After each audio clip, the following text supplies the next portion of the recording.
The Empire cannot win has been a line regularly used by the marketing for Andor Season 2, indicating the desperation that permeates the entire show. The conclusion of what is still going to be the frontrunner for the best Star Wars TV show only goes further with its depiction of the brutality of the Empire, showing how people on both sides are beginning to crack and irrevocably changing the subtext of Star Wars.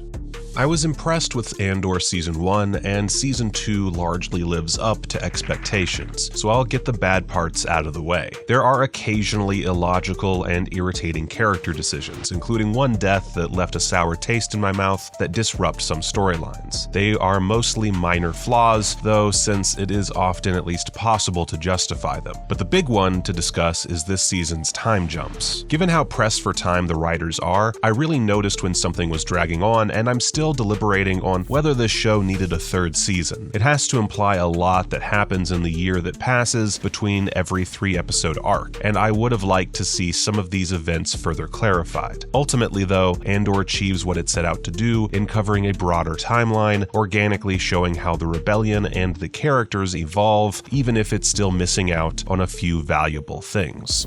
Andor is still deeply invested in how rebellions happen on an individual and a collective level, maintaining its complexity with the turns Cassian's arc takes after Andor Season 1's seemingly definitive ending. Cassian is still a multidimensional person who faces fresh horrors and is figuring out his place in this movement. Diego Luna portrays a seamless duality that demonstrates how Cassian is a ruthlessly good insurrectionist alongside all that inner turmoil. Andor's cast is brilliant overall, making the moments of doubt, heartache, and sacrifice work. A catalog of individual character moments grants us insight into personal codes and beliefs that form amid this war, which amount to a kaleidoscopic view of the rebellion and its various avenues to victory. Yet despite all their missions of galaxy-wide consequence, there is a humanity to these characters, with the small moments of happiness that puncture the dark tone.